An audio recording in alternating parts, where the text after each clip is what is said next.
Morning student, शुरू करते हैं आज की क्लास। सब्जेक्ट बही खाता तथा लेखा शास्त्र। और बही खाता तथा लेखा शास्त्र में जैसा आप जानते हैं बैंक रिकॉन्सिलिएशन स्टेटमेंट चैप्टर चल रहा था। इस चैप्टर में आपने कुछ न्यूमेरिकल क्वेश्चन किए थे। आज एक और न्यूमेरिकल क्वेश्चन समझते हैं। प्यारे बच्चों, ये क्वेश्चन है 30 जून 2016 को रोकड़ बही के अनुसार 1800 रुपये का ओवरड्राफ्ट था। हमने आपको बताया था जब ओवरड्राफ्ट होता है तो कैश बुक का क्रेडिट बैलेंस होता है और पासबुक का डेबिट बैलेंस होता है। और कैश बुक का क्रेडिट और पासबुक का डेबिट बैलेंस ऋणात्मक शेष होता है और ऋणात्मक शेष को माइनस अमाउंट में दिखाया जाता है। तो इसको माइनस अमाउंट में दिखा देंगे। आगे, बैंक में संग्रह के लिए वसूली के लिए 2000 रुपये के चेक भेजे, परंतु 30 जून तक 1600 रुपये के चेक का संग्रह हुआ है। 2000 रुपये के चेक हमने वसूली के लिए भेजे थे, लेकिन 1600 का चेक का संग्रह हुआ है। इसका मतलब ये हो गया कि 400 रुपये के चेक अभी वसूल नहीं हो पाए। तो जब चेक वसूल नहीं हो पाते हैं तो आप उसको कहाँ दिखाएंगे? प्लस अमाउंट में दिखाएंगे या माइनस अमाउंट में दिखाएंगे? उसको यहाँ कैश बुक के अनुसार आप कर रहे हैं। हमने आपको बताया था कि ये प्लस अमाउंट और माइनस अमाउंट में जो मदें दिखाई जाती हैं वो किस प्रकार दिखाई जाती हैं। उसका सीधा सा आपको आसान तरीका यह है कि जो आपने यहाँ लिखा है कैश बुक, और कैश बुक का मिलान किससे कर रहे हैं? पासबुक से मिलान कर रहे हैं।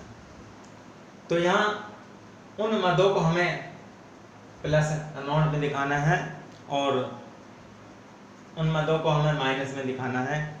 जिन मदों से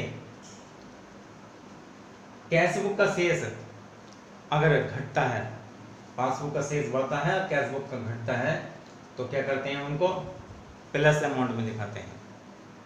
एक बार फिर समझ लीजिए, जिन मदों के कारण कैश बुक का शेष घटता है और पासबुक का बढ़ता है तो उनको क्या करते हैं? हम प्लस अमाउंट में दिखाते हैं। और जिन मदों के कारण, जिन एंट्रियों के कारण, जिन भूलों के कारण, जिन मिस्टेक के कारण पासबुक का शेष घटता है और कैश बुक का बढ़ता है तो उनको कहाँ दिखाते हैं? माइनस अमाउंट में दिखाते हैं। तो जब चेक आप वसूली के लिए भेजते हैं तो इसे कैश बुक के डेबिट में लिखते हैं, और कैश बुक के जब डेबिट में लिखते हैं तो कैश बुक का बैलेंस बढ़ जाता है। लेकिन जब वो चेक वसूल नहीं हो पाते तो पासबुक का बैलेंस क्या होता है? घट जाता है। तो पासबुक का बैलेंस घट गया। यहाँ 400 रुपये से चेक हमने भेजे थे 2000 के, लेकिन 1600 ही वसूल हुए हैं और 400 के वसूल ही नहीं हो पाए 30 जून 2016 तक। तो पासबुक का बैलेंस क्या है? घटा हुआ है और कैश बुक का क्या है? बढ़ा है। तो क्या करेंगे? इसको हम माइनस अमाउंट में दिखाएंगे 400 रुपये। आगे आपको समझ में नहीं आया तो आप फिर समझ लीजिए, कोई बात नहीं है, जब तक हमें प्रिकर्गम है। जब भी चेक वसूली के लिए भेजे जाते हैं तो जब चेक वसूली के लिए भेजे जाएंगे तो उसे कैश बुक में डेबिट में लिखेंगे। कैश बुक के डेबिट में सभी इनकम लिखते हैं, सभी प्राप्ति लिखते हैं, और क्रेडिट में सभी भुगतान लिखते हैं। पासबुक में उल्टा होता है।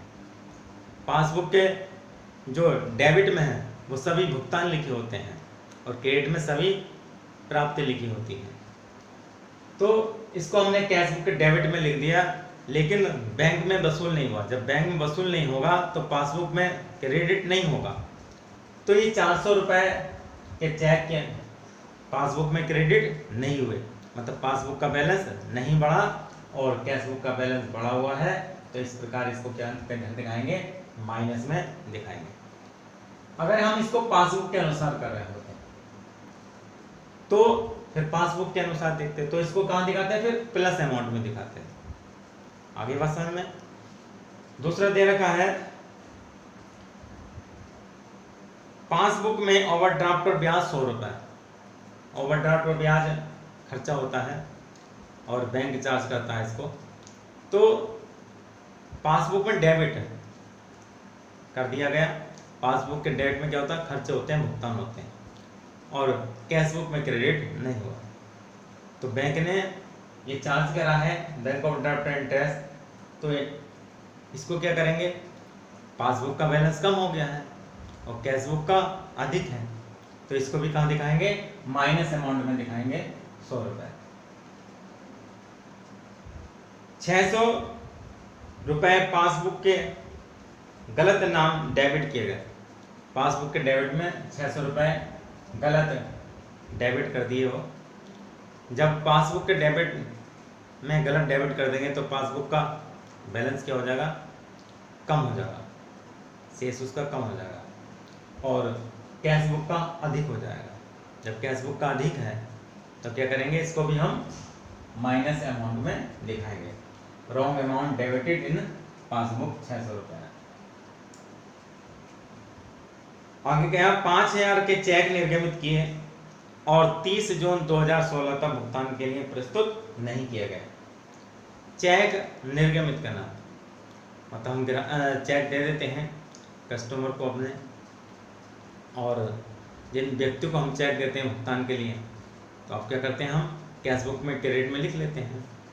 अब वो व्यक्ति बैंक में जाकर भुगतान नहीं लेता, तो इस पर क्या क्या होता है, पासबुक का तो बैलेंस क्या हो गया, अधिक है, और कैशबुक का बैलेंस घट गया है।